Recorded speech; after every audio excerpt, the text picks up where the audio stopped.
Hello guys, kamusta? Good morning sa inyo, no? Happy Monday. Sana makatulog kayo ng maayos kagabi, no? Sa akin, nakatulog ako kagabi, around 11 na, and nagising ako ng, past 7, mga 7:30, ganyan. So, mga 8 hours din. Anong oras din. Kaya, okay yung pakiramdam ko, maganda. Hindi masama yung gising, no? Tapos ito, chamomile tea. Hindi na kasi ako nagkakape talaga, guys. Matagal na. Tinigil ko na yung kape, soft drinks, hindi na ako uminom yan. Every morning, ito, or minsan tubig, minsan gatas, ganyan. Pero madalas ito, maganda siya eh. Maganda yung, calming effect niya eh. Ito na talaga yung parang kape ko every morning. Pasensya na kayo ha. Nagawa lang ako ng maikling video. Um, Tungkol nga basta hindi ko, halos wala na akong ma-upload eh. sa sa mga pwede kong sabihin, no? Tiwala lang talaga guys na na mabuti din yung pakiramdam nyo. Hindi naman yan mahabang buhay na ganyan na lang, 'di ba? Ah, Salamat ako na may sa taas na may bagong araw na naman. May bagong araw na naman para sa atin, no? Thank you Lord, thank you.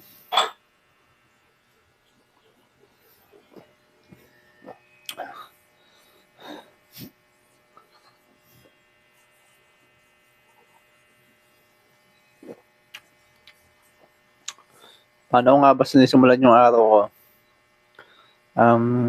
Mamaya-maya, lalabas ako niyan, mamalengke ako. Ngayon, nag-iisip ako. Ngayon, nag-iisip ako anong ulamin ko. Ulamin namin ng misis ko. Dati kasi, nung kasagsagan ng anxiety ko, pagising ko, iniisip ko na agad kung anong pinapakiramdaman ko na yung sarili ko. Na kung ano yung masakit.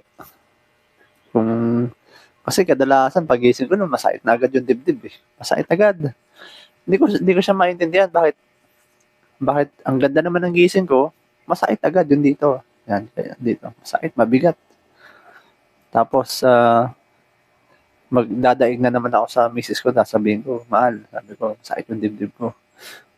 Kailangan ko na ba magpa-hospital na ba ako o ano, ganyan. Magagalit siya sa akin ngayon kasi sasabihin niya sa akin, wala ka naman sakit, pupunta na naman tayo sa hospital. Tapos gano'n na naman, pauwi ka na naman. So yun, sasabihin niya sa akin, kumilos ka na lang, gawin mo yung gagawin mo. Siyempre, si ako naman, bangon, maya-maya wala na ulit. So parang sa ganun kasi dati nakulong ako sa ganung klase ng mentality, no? Natatakot lagi sa nararamdaman. At sobrang aware ako sa nararamdaman ko.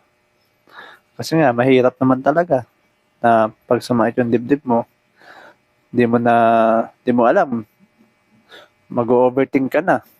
Ano bang nangyayari sa'yo? Yung bara sa lalamunan, yan yung pinakamatagal. Sa iba kasi, no? Sa iba, sabi nila sa akin, yung hilo daw yung napakatagal na dinanas nila. Oo, tama, matagal. Sa akin, matagal din yan. Pero, ang pinakamatagal na naranasan ko na nawala ay yung bara sa lalamunan. Ayun talaga nagpahirap sa akin, bara sa lalamunan na yan. Ang nangyayari, pagkakain ako, nahihirapan akong ilagay yung pagkain sa likod ng bibig ko. Kasi parang may bara. Nararamdaman ko siya na parang kahit umiinom ako ng tubig, parang nandun lang siya. Parang naka-stuck lang siya. Tapos, minsan naman, hindi ko siya mararamdaman. Nasa baba naman, nasa dibdib. Para bang may pagkain dito, no? Ganyan. Tapos pagkakain ka, para siyang may stuck na parang hanggang dito lang. Tapos pakiramdam mo, nacho-choke ka. Ayun na, parang feeling mo magpapanik, no? Iinom ako ng tubig. Iinom ako niyan. Para lang bumaba. Tapos, Yung mga dati, pagka nararamdaman ko na yun, mawala na ako ng gana kumain. Hindi na, ititigil ko na yung pagkain ko, itatabi ko na.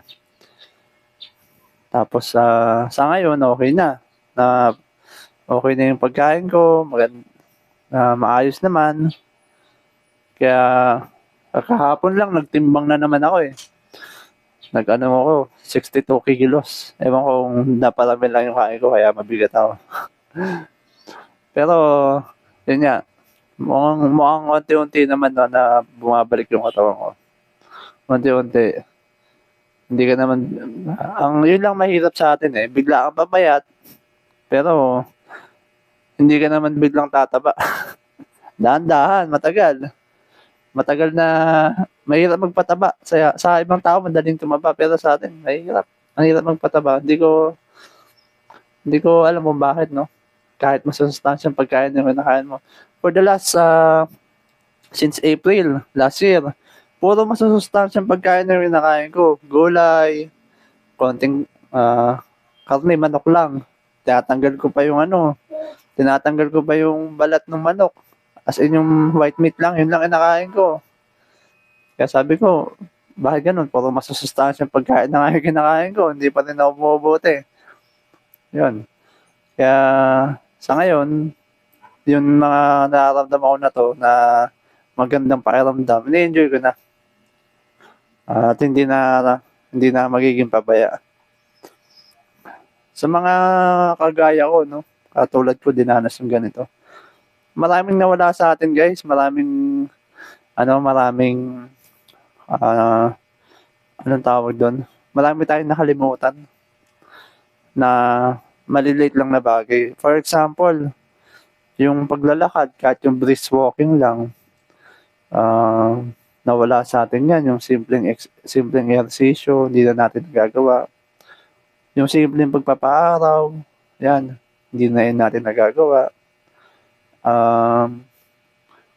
Kasi nakakapagpababa ng stress yun, totoo.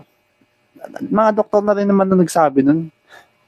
Kahit yung doktor ko, sinabihan na ako ng gano'n na mag-ehersisyo ka, paaraw ka. Kasi ano yun eh, bukod sa libre lang, simpleng-simple lang, wala ang gagawin mo lang siya everyday ganyan. Walang bayad, 'di ba? Tapos sa mga pagkain talaga, ayun, number one factor yan. Nasa mga kinakain din natin yan. Abuso sa pagkain kasi. Kung ano-ano lang kinakain. Street foods yan. Nakakasama pala. Hindi pala siya maganda. Soft drinks. Ay, sobrang lakas ko mag-soft drinks. Sinigilan ko na yan. Mabuti, ngayon nga, hindi ko na hinahanap eh. Dati, minsan umaga pa lang, nagsa-soft drinks na ako.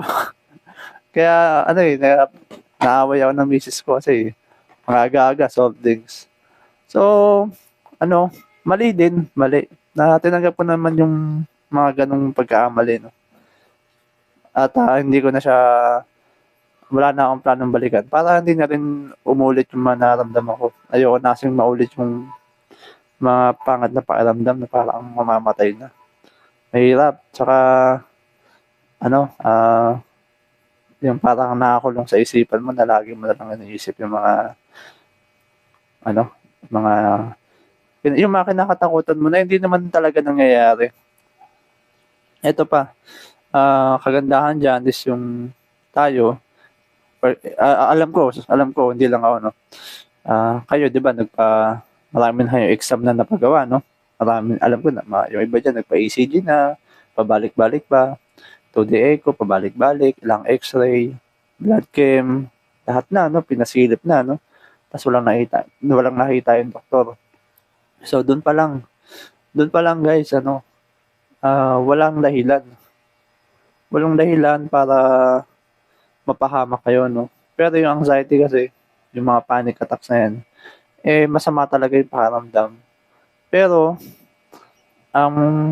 yun nga, dahil wala tayong mga serious medical condition, hindi tayo mapapahamak yan. Hindi tayo kayang patayin yan ng anxiety. Hindi kaya.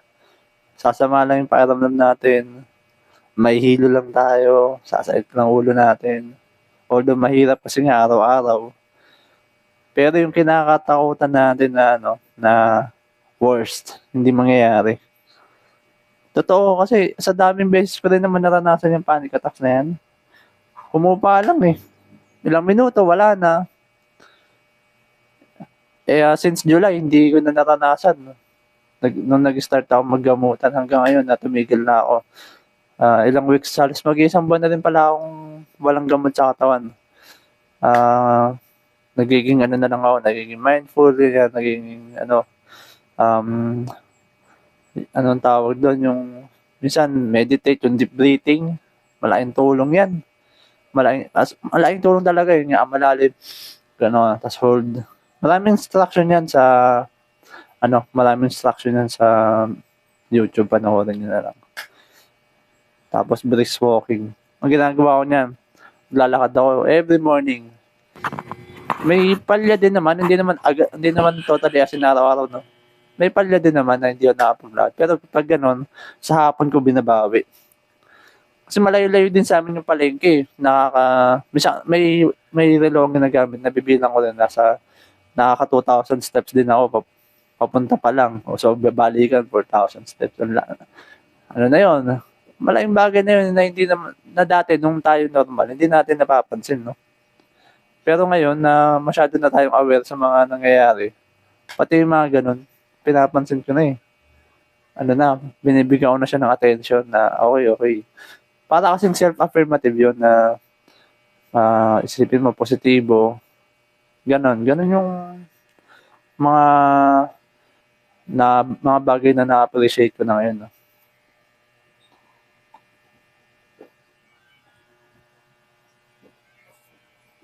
Uminom lang ako ng chamomile.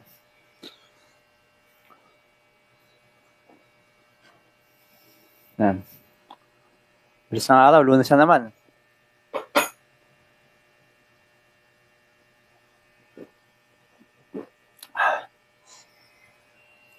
Wala na akong masabi, guys. Kayo, share naman share nyo naman kung ano bang kumusta na yung araw, no? Nakatulog ba kayo ng maayos? Sana nakatulog kayo ng maayos. Dati pala nung kasagsagan ng anxiety, pagkatanghali, hindi na ako nakakatulog talaga. Kahit anong antok. Sobrang hirap, hindi ko na magawang makatulog ng tanghali. Ngayon, pag ginantok ako ng tanghali, bagsak. Ay, sorry. Nakabawi na ako ng isang 2 hours, 3 hours yan. Sarap ng tulog ko yan. Na parang normal na routine. Dati sobrang hirap.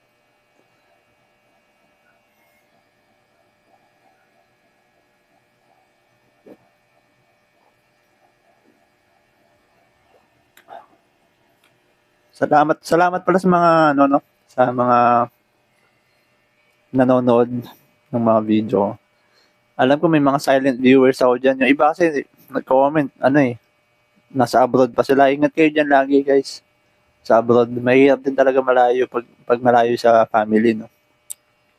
Mahirap. Payo ko sa inyo, lagi nyo kausapin yung family nyo dito sa Pinas. Kahit sa video call lang. Kasi kahit pa paano, iba pa rin talaga pag yung ang kausap mo, mahal mo sa buhay. Nakakatulong, wala ng stress. Depende kung baka mamaya, lalo ko na lang ni-stress, no? Pero wag naman sana. Totoo sana, lagi nyo sila nakausapin para naman yung pagka-homesick nyo sa Pilipinas kasama yung family, mabawasan naman. Marami rin kasi mga kamag-anak sa ibang bansa, na alam na naho-homesick talaga. Nami-miss talaga nila yung mga anak nila. Yung mga tita ko, nami-miss nila yung mga anak nila dito. Ayan. Kaya sabi ko, lagi nyo kausapin yung tita ko. Tawagan nyo. Para lang hindi nila ma-feel na sobrang layo nila. Na kahit pa paano, andyan pa rin lagi, lagi silang kausap. So, yun lang, guys.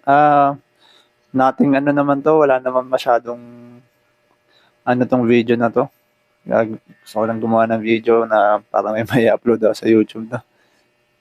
Kasi, ano eh, yung YouTube, pag hindi ka nag-upload, nakakalimutan ka ng YouTube eh. Yun lang guys, good morning sa inyo, no? Good morning, magandang araw sa inyo.